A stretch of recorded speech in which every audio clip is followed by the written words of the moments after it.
Il a peur de la philosophie. Et les caricatures sur les philosophes. C'est fini avec l'adoption du système LMD à l'UAC. Qu'y a-t-il de neuf dans la spéculation des idées et l'analyse des textes? Désormais, l'UAC fera de ces philosophes des acteurs sur terrain dans l'espace public. Que peuvent-ils à l'hôpital? Les étudiants en philosophie bioéthique et écologie seront capables de réconcilier les soignants et les malades dans les comités d'éthique.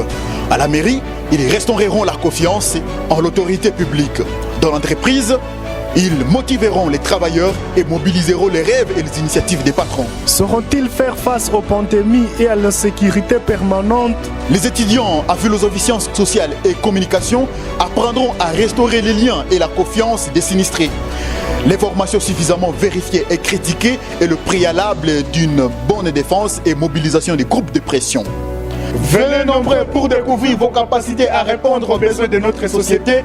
Même les fonctionnaires auront la chance de faire le deuxième cycle en suivant les cours l'après-midi.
Voilà, merci beaucoup. Voilà, les partisans de la paix sont là. Donc déjà, vous comprenez là où nous allons pouvoir orienter notre manière cogitative. Et donc, suivez calmement et sentez-vous à l'aise, puisque les sujets sont là pour vous et pour que la société soit vraiment organisée dans le cadre de la considération de l'humain, la société même. Alors, du carnage de l'humain contre l'humain en société, une éthique négative. Telle est la thématique que nous allons essayer de poursuivre pendant ces débats.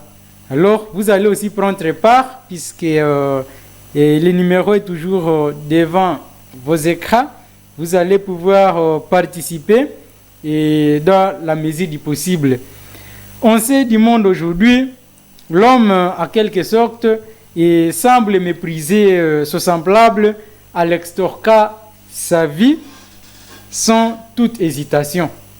Cela pose ici un grand problème et cela pose de même une éthique que nous appellerons négative à société où l'humain devient être loup contre son semblable. Autrement dit, l'humain devient plus que loup contre son semblable. Et c'est là vraiment dommage. Les massacres de l'humain se visibilisent du jour au jour. Et c'est là réalisé par l'humain. C'est là nous écœure dans la perspective philosophique. C'est vraiment dommage. Ainsi, nous avons posé quelques questions qui vont essayer de nous guider tout au long de notre balise. Qu'attendons-nous par carnage de l'humain en société? Pourquoi l'homme tisse au semblable humain sans toute pitié? Comment sortir de cette éthique négative de la tuerie humaine par l'humain? Quel châtiment peut-on attribuer aux criminels? Voilà les questions qui vont essayer de nous guider. Alors, nous allons d'abord procéder à la première question, puisque la temporalité risque de ne pas encore nous permettre, mais nous voulons assez que nous finissions en quelque sorte toutes les questions. Alors, nous allons démarrer la première question. Qu'attendons-nous par carnage de l'humain à société? Parce que nous allons y procéder avec les co-débatteurs. Vous allez les suivre et attendre les idées de chacun. nous allons nous procéder chez les grands gentils que vous avez préécoutés. Maintenant, suivez-les. Et vraiment, ce que j'entends par le carnage, c'est toutes les formes de violations des droits de l'homme à la vie. Voilà. Donc quand vous exercez une forme négative contre la vie de l'homme pour peut-être l'amener à mourir, ce que j'appelle carnage, c'est un peu comme ça. En tout cas, merci beaucoup les grands gentils. Donc le carnage, en quelque sorte, c'est ce que vous venez de sous-attendre et revoir beaucoup de choses, mais avant que j'ajoute aussi l'épée et les grands artisans de la paix et les grands partisans aussi de la paix vont essayer de nous y éclairer. Merci beaucoup. Merci, comme l'ami nous a souligné, Oui. le carnage, c'est une scène de grande violence avec beaucoup de victimes, bien sûr, de morts. C'est ce qu'on appelle carnage. Donc, on peut faire le carnage sans le savoir. Surtout quand on fait des scènes où il y aura beaucoup de victimes, beaucoup de morts. Ça, c'est ce qu'on peut appeler carnage en quelque sorte. En tout cas, merci beaucoup. Donc, vous comprenez que le carnage renvoie en quelque sorte à une tuerie en masse. C'est comme si aussi un grand groupe de personnes, comme ce qui se passe aujourd'hui dans notre pays, et depuis un certain moment, vous pouvez même dire depuis la nuit des jours, puisque pendant beaucoup de temps, en quelque sorte, le peuple congolais, surtout à l'Est, venait de souffrir. Et le carnage qui se passe ici chez nous, vous allez dans les territoires Beni, dans les territoires de Lubero, Goma, la province aussi de l'Ituri, vous allez comprendre assez de perspectives du carnage. Le carnage, en quelque sorte, c'est la tuerie. Et c'est ce que nous appellerions dans les Français familiers et en quelque sorte massacre. Ce que nous appelons massacre, ça c'est les Français familiers tels que j'ai essayé de les souligner en quelque sorte. Aujourd'hui, les massacres se passent assez. Vous arrivez à Goma et un humain, suite à ça même erreur, ça faire ceci ou cela, du mal, un humain s'attaque contre son semblable, l'extorque sa vie, le prend sa vie à force, par force encore. Et c'est très dommage. Ça, c'est vraiment un signe du carnage, du tuerie. Après celui-là, c'est l'autre. Et surtout à Goma, nous avons perdu assez de gens, un grand nombre en tout cas de personnes. À Beni, n'en parlons plus. Dans les territoires de Lubero, n'en parlons plus. Quand vous descendez dans des recoins, vous allez comprendre que l'humain a été déjà extorqué et poursuivi, surtout traqué comme un rat. Un semblable qui traque son semblable comme un rat, c'est dommage. Alors, voilà les notions préliminaires de la thématique du jour, très chers téléspectateurs. La deuxième question, pourquoi l'homme qui se semblable l'humain sans pitié? Voilà, pourquoi l'homme qui se semblable sans pitié? En tout cas, nous parcourons un nombre de défis. Alors, très chers confrères, encore, vous pouvez intervenir par rapport à cette question. Merci.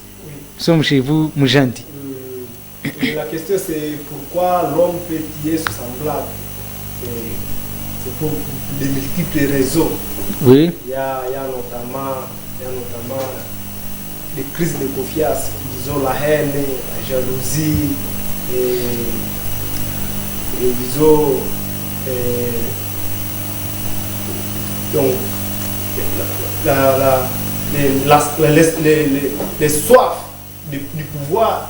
Donc j'aimerais être tel, et si, parce que je vois tel temps à devenir tel, bon moi peut-être ça ne va pas aller dans ma vie, il faut que j'élimine d'abord ce métier pour que j'accède à tel titre. Oui. Tout ça peut amener aux hommes de tuer leurs semblables. Donc ils ont perdu la morale de la dignité humaine. Ils ont perdu l'essence de l'humain. Ils sont devenus plus que même ce qu'on dirait des animaux. Parce que les animaux, quand ils voient celui qui ressemble l'animal à l'attaquer, les animaux peuvent attaquer d'autres espèces, mais quand ils voient ce qui les ressemble, c'est réservé. Mais nous, les humains, nous avons du mal à nous réserver, à tuer ce qui nous ressemble. Et comme nous avons perdu cette morale de voir l'autre comme mon frère, de voir l'autre comme ma soeur, ma mère, j'ai la soif du pouvoir. J'aimerais que tout le monde s'agenouille en me voyant, s'incline. Et donc, c'est ce qui nous amène à tuer nos semblables. Donc, c'est la haine.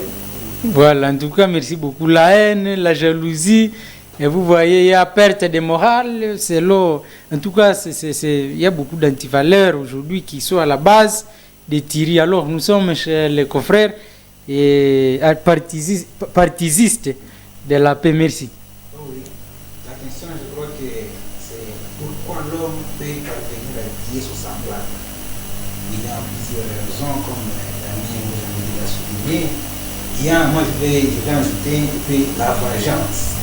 Donc, il y a la vengeance. Quelqu'un t'a offensé et tu veux te rendre justice. Dans ces moments-là, tu vas chercher à l'éliminer parce qu'il est arrangé de la soif de vengeance. C'est ça. Il y a aussi le conflit de guerre, comme nous sommes en guerre ici chez nous. Oui. Ça, en tout cas, c'est là où nous promenons en état, disons, je peux dire, en état mort. Oui. Nous sommes des cadavres en villa. Parce que nous sommes en guerre. C'est ça, ce qui peut nous amener à être tués ou à tuer l'autre. Il y a aussi les conflits que nous donnons, nous comme jeunes, comme les vieux, les conflits. Il y a, je vais dire, la jalousie. Parce que tel a telle chose, il a telle ou telle autre chose, là je suis jaloux de lui, là je veux le tuer. Il y a aussi ce que je veux souligner, ce qui arrive fréquemment ici chez nous. Bon, c'est pas arrivé aussi, bien sûr, il y a la femme bien l'homme. Donc, la femme qui peut prendre la femme de quelqu'un, vous voyez le truc qui circule. Oui, en tout cas, nous voyons la perspective là. La femme, Oui. si vous accaparez de la femme, soi-disant la femme de quelqu'un, là, vous pouvez mettre votre vie en danger. C'est que là, je vais souligner quelque chose à parler des femmes, c'est l'infidélité. L'infidélité peut aussi causer le carnage ou les tirs. En tout cas, oui. Parce que le temps nous allons, je vais essayer d'arrêter là-bas et on va essayer de discuter. Ok, merci Moujanti, viens encore ajouter. Je peux ajouter aussi, oui. C'est la soif est aussi de la richesse. Nous sommes en train de chercher l'argent dans des chemins qui ne sont pas éthiques. Qui ne sont pas morales. De la morale. Par exemple, quelqu'un va fabriquer l'alcool et qui connaît que cet alcool va éliminer des gènes et des gènes. Voilà.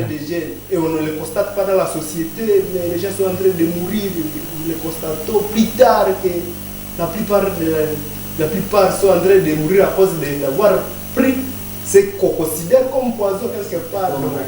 Voilà, les bombes atomiques. En tout cas, c'est très compliqué. Merci pour ces distinctes idées. Et en fait, vous venez de constater vous-même, très chers téléspectateurs, que quand nous focalisons l'attention vers la théorie de l'humain, il y a toujours des causes à outrance. Il y a assez de causes.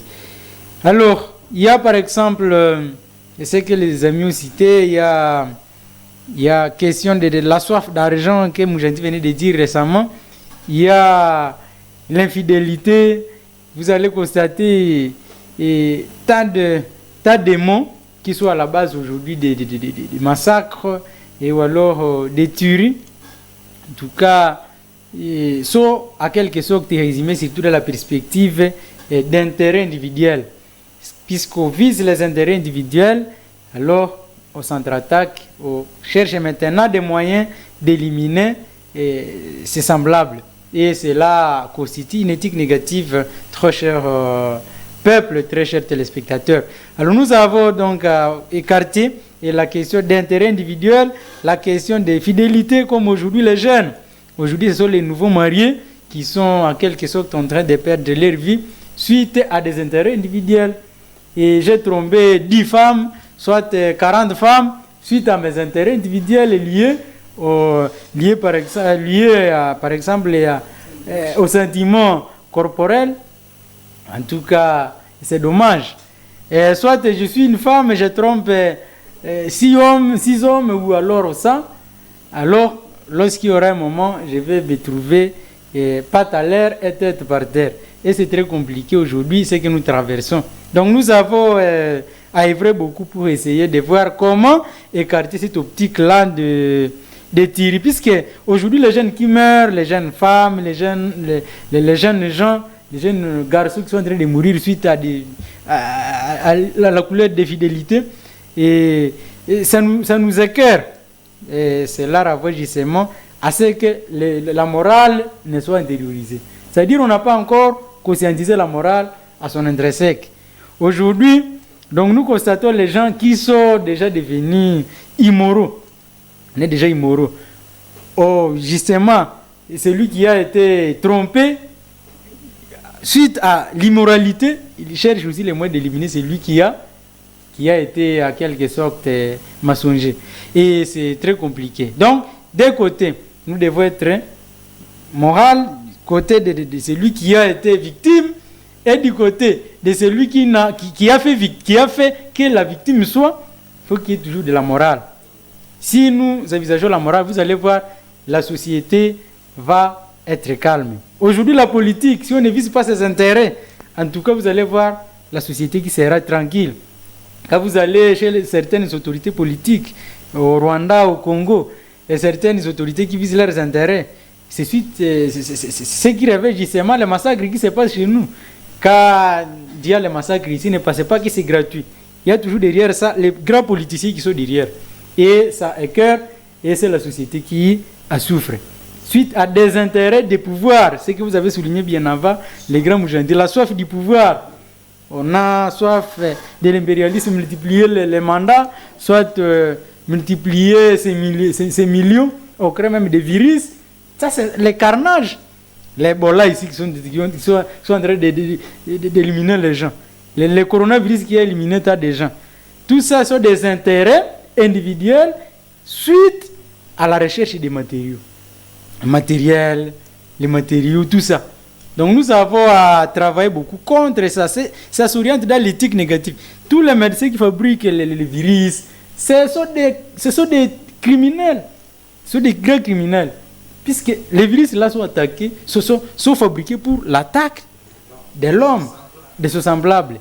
Je dirais même les armes ici qui tirent les innocents. Les couteaux qui tirent les innocents. Tout ça, quand vous les utilisez, en tout cas dans la perspective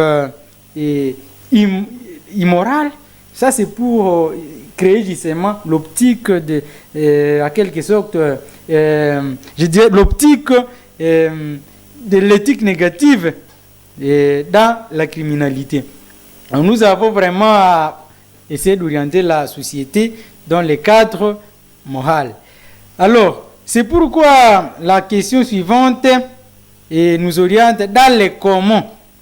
Parce que la question, nous venons de trouver les causes du carnage, les intérêts, tout ça.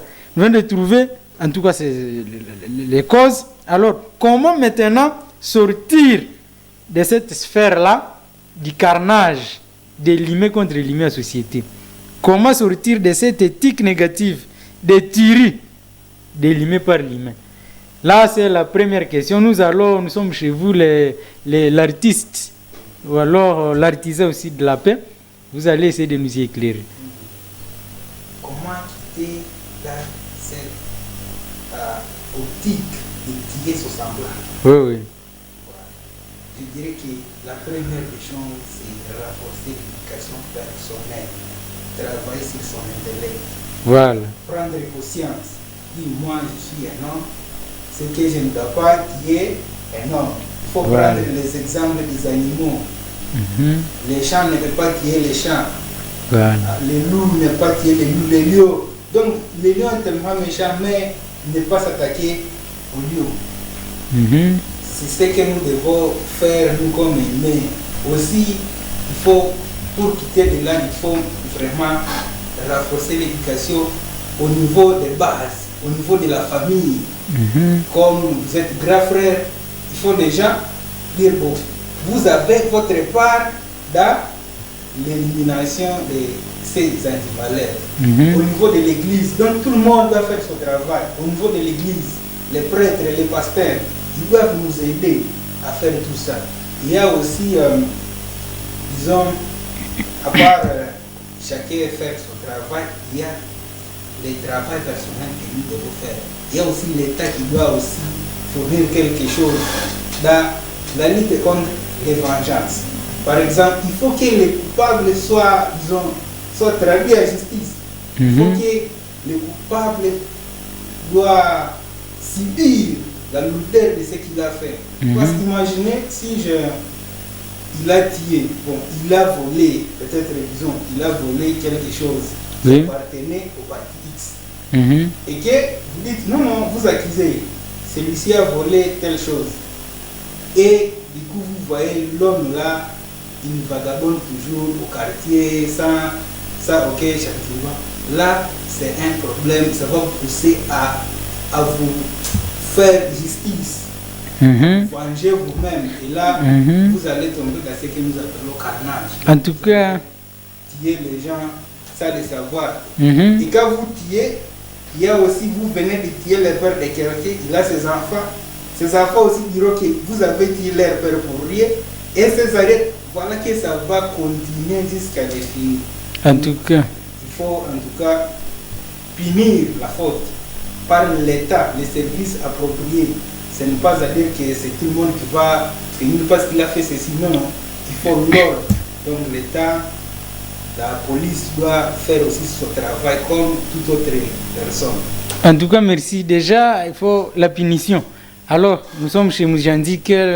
Comment sortir de l'éthique négative ici, les carnages de l'humain par l'humain? En fait, vraiment, pour ressortir du carnage de l'homme, il faudra, comme le confrère a dit, renforcer, donc organiser des ateliers de renforcement des capacités pour le respect de la dignité humaine. Parce que tout le monde a droit à la vie. Et si tout le monde le sait, et je sais, ils auront difficile à massacrer ou à éliminer leurs semblables, quoi. Voilà. Donc, et pour moi, c'est renforcer seulement l'éducation, comme il a dit, à famille, au cours et partout à l'église. Voilà. Donc, renforcer d'abord la capacité de l'homme et lui former que le respect des droits de l'homme est obligatoire. Et donc, si tu dis quelqu'un, ça constitue une infraction. Donc, tu peux être puni jusqu'à ce que tu peut-être. Mais aussi, il faut aussi, pour quitter cette carnage, il faut aussi la justice. La justice sociale. La justice, oui. Il faut mettre en place la justice qui est indépendante. Donc, il ne faudra qu'on juge les gens selon leur niveau de revenus financiers, par exemple, parce qu'il a donné, l'autre a donné 30. On ne va pas tracher la même façon. Il fallait que la justice soit indépendante. Celui qui a commis une faute, il faut qu'il soit puni selon ce qu'il a commis. Avec ça, on pourra ressortir du carnage. Voilà, merci beaucoup pour ces apports. Oui. Oui. La pauvreté. La pauvreté. Si par exemple, tout le monde était occupé, tout le monde avait l'argent, je ne crois pas qu'il y aurait des carnages dans les basses classes comme nous sommes ici. Chacun avait. Les gens qui tuent les gens, ils sont libres, ils n'ont pas des occupations. Ils n'ont pas d'occupation. Ils sont là, bon, on leur propose, est-ce que vous pouvez faire ceci? Ça devient comme si c'est leur emploi. Oui. Ah. En tout cas, Oui. c'est ce que je voulais souligner pour lutter contre il y a aussi la lutte contre la propagation de l'humain. La lutte contre la propagation maire. Parce que je sais qu'ici, chez moi, à Butembo, si on attendait celui-là, il vient de telle ethnie, parce qu'il y a une rumeur qui dit que non, ces gens, ils ont fait ceci. Les gens vont s'attaquer à celui-là parce qu'ils sont peut-être mal informés, soit ils s'attachent aux rumeurs. Il faut que nous cessions de nous attacher aux rumeurs, nous cherchons à nous informer. Voilà. En tout cas, nous avons beaucoup à faire, à travailler. Donc éviter, en tout cas, pour sortir du carnage, vous venez d'attendre, en tout cas, très chers téléspectateurs, nous avons à travailler favorablement, surtout orienter la société et dans le cadre de la fraternité. C'est-à-dire essayer d'écarter l'inhumanité. Donc nous devons humaniser tout le monde. Tout le monde doit être humain et non pas être loup. Un homme et loup qui est au-delà même du loup. Aujourd'hui, ce que nous disions toujours, l'animalité de l'homme a dépassé l'animalité de l'animal dans tous les coins possibles. Alors nous avons à travailler au fil que nous vivons. Donc nous devrions aider notre société à transcender cette instance des intérêts. Parce que tout ça, c'est autour des intérêts individuels, surtout matériels. On peut viser justement, nous visons les matériels, mais il faut voir dans quelle optique tu vas trouver ce que tu cherches. Il faut que ça soit dans la positivité, dans l'éthique positive. Alors, nous focalisons l'attention vers l'éthique positive, c'est-à-dire toute sa société, pour chercher à écarter les tiris, les carnages de l'humain, nous avons à pragmatiser l'éthique, la morale, voir l'autre comme moi, ce que disait Lévinas Emmanuel. Donc l'autre doit justement être mon miroir, l'épiphanie du visage, ce qu'on appelle ici. Donc je dois voir à l'autre mon moi, et l'autre doit se voir dans moi. Dans ce cadre-là, vous allez voir, nous allons nous prendre comme des frères, et ce que disait par exemple le pape François, il disait quoi? Il disait, dans le fratelli, nous sommes tous des frères. Tous nous sommes des frères. Donc nous avons à travers le pape Léo XIV lui-même, il est en train de souligner, il a publié récemment la question de Magnifica Humanitas. C'est pour essayer de focaliser l'attention vers l'être humain, considérer, redonner valeur à l'être humain.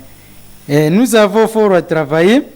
Et celui qui sème en quelque sorte la société, la paix, la justice et la fraternité, il prépare déjà un monde meilleur, un monde de demain qui sera un monde paradisiaque, et en tout cas où tout le monde se sentirait favorablement à vivre.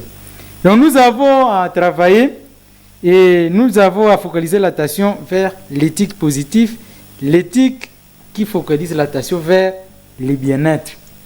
Alors quel châtiment pouvons-nous attribuer aux criminels? Puisque les criminels sont déjà nombreux dans notre pays. Et nous voyons qu'il n'y a pas de châtiment qui nous sont convaincants, puisqu'ils continuent. Ils continuent à œuvrer. Vous voyez dans des zones Owicha, et surtout essayer d'aller plus loin, aller vers dépasser Mambasa là-bas, essayer d'aller dans Biakato, essayer d'aller dans Goma, essayer d'aller dans des territoires ici, Lubero, dans Ituri. Des criminels continuent à se faufiler dans nos forêts. Alors quel châtiment faudra-t-il attribuer à ces gens-là? Même les criminels sont ici à Butembo. Un jeune a été tué récemment. Il y a un jeune qui s'appelle Victoire qui avait été tué il n'y a pas longtemps ici à Mukuna. Vous voyez, ça, ils sont toujours ici, sous cachés. Alors, quel châtiment pourrions-nous attribuer à ces gens-là? Oui, monsieur Alou. Je ne sais pas quelle est la loi en ce qui concerne les personnes comme ça, mais je pense qu'il faut appliquer seulement la loi.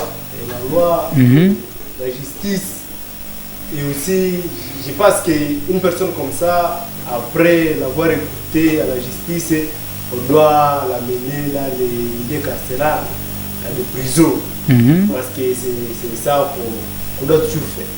Et quand il est là, il doit être là. Il ne doit pas quitter là-bas parce qu'il y a des moments où vous pouvez même accuser un criminel de celui-là. semblerait qu'il a tué tel. Et après investigation, on trouve que c'est la réalité, c'est lui qui avait tué quelqu'un. Mais quand on va l'emprisonner, 2 jours après, vous allez le retrouver à la société et vous devenez une proie pour lui. Et donc c'est ça le problème pour notre justice. Donc il faut renforcer aussi la justice congolaise pour casser que quand on a rendu justice, on dit bon celui-ci mérite la prison, il faut qu'il mérite la prison, c'est ça peut-être. Voilà, moi la justice a été soulignée par Moutamba. Malheureusement, un jeune qui est venu figurer, il a été frappé directement. Mais bon, nous avons toujours à voir de loin. Et soyez toujours aptes à défendre ce qu'il y a à défendre. Donc les prisonniers comme les bandits comme ceux-là, qui sont en train de tuer nos semblables, ils sont vraiment à punir. La punition qui est réservée pour eux, il faut que cette punition-là soit accomplie. Et s'ils ont à faire ça en prison, qu'ils fassent ça. Si c'est combien d'années, qu'ils fassent ça.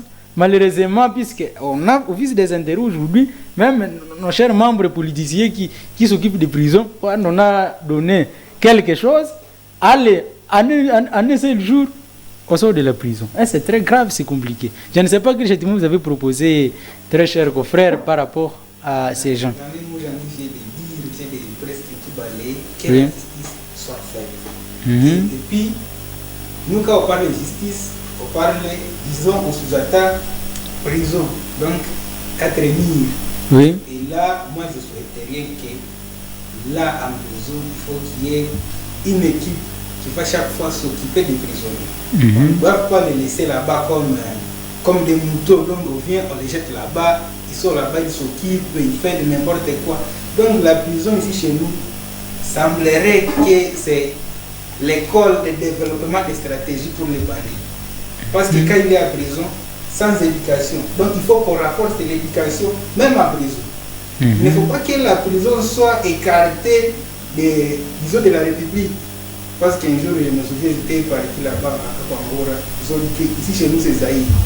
Alors que là, chez vous à l'extérieur, vous êtes au Congo. Donc, et ils ne sont pas concernés par toute l'éducation, disons, les cultes, tout devrait se passer là-bas, le travail, et puis on aurait, après la punition, quelqu'un devrait nous venir en société avec une bonne morale, il serait peut-être l'exemple pour les autres, et peut-être s'il ne savait pas faire quelque chose, il allait peut-être, s'il ne savait pas faire tel autre travail, ça serait peut-être le bon moment de connaître tout ça parce qu'il passe beaucoup de temps là-bas. Si c'est Senga, il assume c'est Senga, peut-être en apprenant, peut-être l'éducation, peut-être la menuiserie, des affaires comme ça. En tout cas, merci beaucoup. Et nous sommes tellement contents pour ces apports. Et nous venons de comprendre, nous allons y travailler, nous allons aider la société et à sortir de cette éthique négative. Et surtout, nous allons permettre à ce que la paix soit envisagée en société et que la considération de l'humain par l'humain soit vraiment répandue sur tous les plans, sur tous les cosmos que nous connaissons et sur lesquels nous vivons. Donc, très chers téléspectateurs, merci beaucoup pour avoir accepté de suivre ces débats philosophiques. La temporalité nous a pris encore à la gorge. Mwindo Mwalizadie aime à la présentation, accompagné des virils qui pourront encore se représenter avant de sortir. Et moi, c'est Kamale Matimou Mujadi, je suis activiste des droits de l'homme et mouvement citoyen pour le changement du Tchad. Pour moi, c'est Afiskamante, je suis partisan de la paix, je suis activiste dans chez les. Voilà, merci beaucoup. Nous vous disons au revoir et nous allons nous revoir encore. C'est pourquoi le revoir.